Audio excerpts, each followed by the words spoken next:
Саламатсыңарбы, урматтуу балдар? Анда эмесе кайрадан кыргыз адабияты сабагыбызга кош келипсиңер. Бүгүн биз силер менен кыргыз элинин белгилүү жазуучусу Аман Саспаевдин Татым туз аттуу аңгемеси менен таанышмакчыбыз. Анда баардыгыбызды экранга жакын келип отурушуңарды суранамын. Бүгүнкү биздин Татым туз аңгемесин окугандан кийин бул чыгарманын сюжетинин негизинде өзүбүзгө кандай таалим тарбия ала алабыз, мына ушул нукта бүгүнкү сабагыбызга максат коюп алалы. Биринчи, Аман Саспаевдин Татым туз аңгемесинин сюжети менен таанышабыз.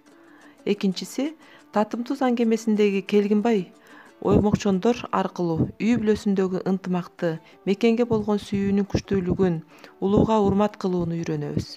Үчүнчү, Татым туз аңгемеси менен таанышуу аркылуу сабырдуулукка, ата журтка кызмат кылууга тарбияланабыз. Азыр ушул Татым туз аңгемесинин сюжетин дагы бир сыйра кыскача эске салып алалы. Келгинбайдын келте оорусу менен ооруп калышы, оймокчон жаш баласын кайненесине берип, күйөөсү менен бирге Кытай жергесинде калып калышы. Атасынын кичинекей түйүнчүккө оролгон нерсесин аманат катары оймокчонго таштап кетиши, оймокчондун күйөөсүн эптеп айыктырып, алардын 30 жылдан ашуун жашап калышы, өз жерине келүүгө чек ара жабык болгондуктан өтө албай калгандыгы тууралуу айтылат бул аңгемеде. Келгинбайдын башына оор күндүн кайра түшүшү, оймокчондун келте оорусунан каза табышы, баягы 30 жыл өткөндөн кийин. Келгинбай кийинчерээк Кытай гоминдантчыларынан каза болгон уулу тууралуу укканда өтө катуу ооруп, акылынан адашып калгандыгы бул өтө трагедиялуу бөлүгү болуп эсептелинет аңгеменин.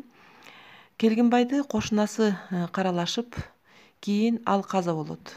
Ошондо колунда бир түйүнчөк табылат экен. Ал мекендин татым туз эли. Негизинен чыгарманын өзөк окуялары мына ушулар.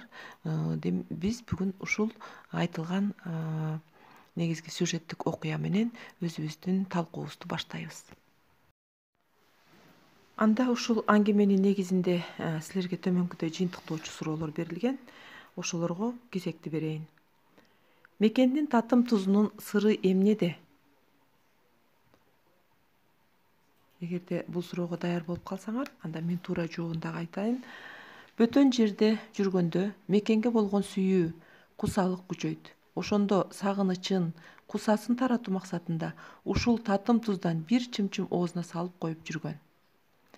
Үмүтү, сүйүүсү ошол туз менен байланышкандай. Анда мен экинчи суроого өтөйүн. Экинчи суроодо үмүт деген эмне? Автор чыгармасында үмүт тууралуу кандай корутунду чыгарган? Ойлонуп көрөсүңөр. Бул чыгарма менен биз үйдөн дагы таанышып келгенбиз, балдар. Азыр да кыскача сюжет менен тааныштык. Анда силерде жооп даяр болуш керек.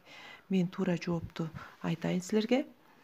Эгер кишилерде үмүт деген нерсе жок болсо, анда эч качан кайрат бүтмөк эмес. Өмүр өзүнүн канчалык кайгы касыретин берип койсо да, үмүт менен убакыт алдында алар ар качан дармансыз деп жыйынтык чыгарган экен Аман Саспаевдин өзү. Демек, бул ушул азыркы айтылган суроого жооп деп айтсак болот. Анда эмесе кийинки суроого кезек берейин. Адамдын мүнөзүндө ар дайым эмне жашашы керек? Адам дайыма өзүнө мүнөздүү болгон кандай жакшы сапаттарды алып жүрү керек деген суроо. Албетте, балдар, адамдын мүнөзүндө ар дайым жакшы бир сапаттар болушу керек.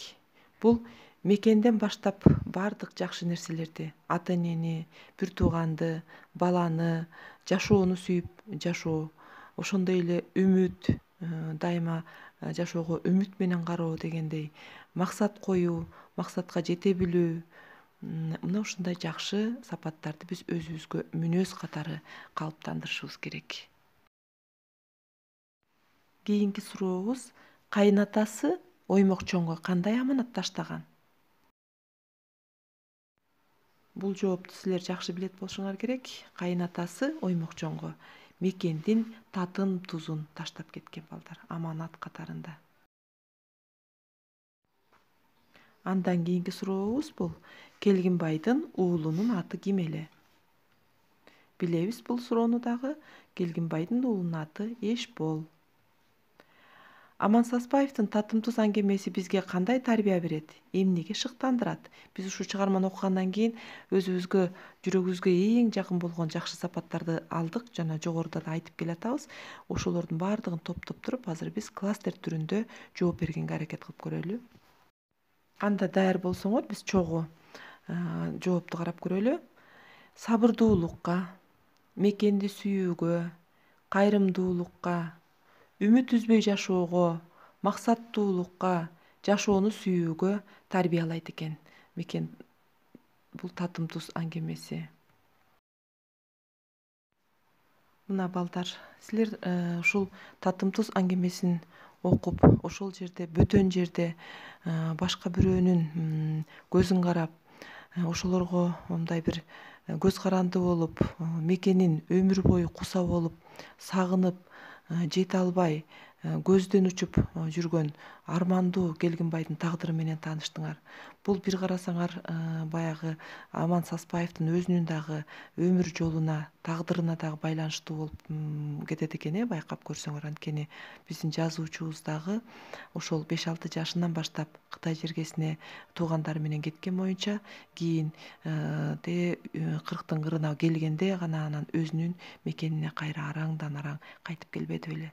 Демек, мындай улуу чыгарманы, мындай мекенге болгон кусаны айтып бүткүс ушундай бир оор сезимдерди бир гана ушундай мекенден ажырап, алыста жашаган адам гана ийине чыгарып, ушул Аман Саспаевдай болуп жаза алат деп айтсак болот экен.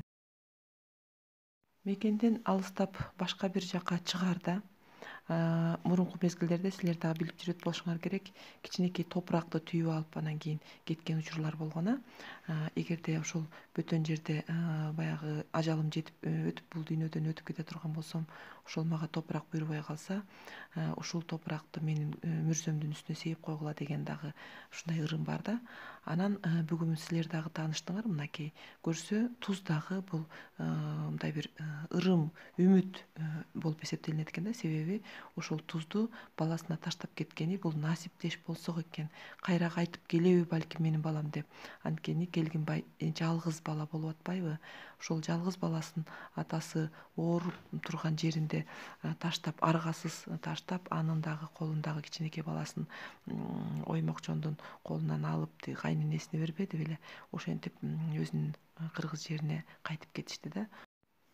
Мына ошондо Келгинбай дагы мекенине болгон сүйүүсүн, кусасын ушул тузду бир сыйра жыттап, же болбосо оозуна салып шимип алуу менен кусасын басып жүргөн экен да.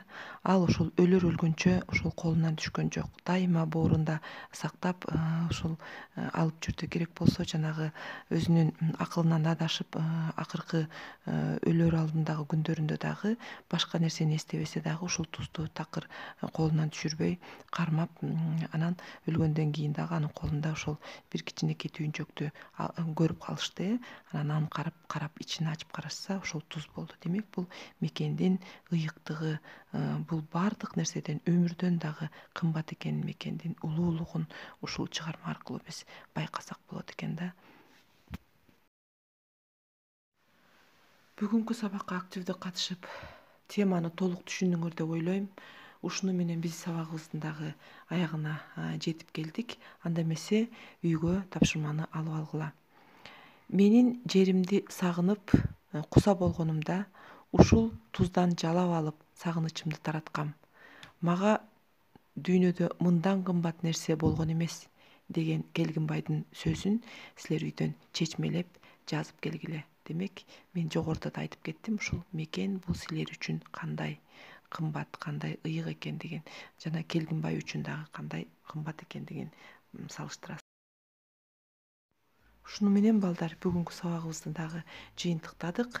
Баарыңарга чоң рахмат, бүгүнкү сабакка абдан активдүү, жакшы катыштыңар деген кубанычтуу маанай менен мен силер менен коштошмокчумун. Көрүшкөнчө аман болгула.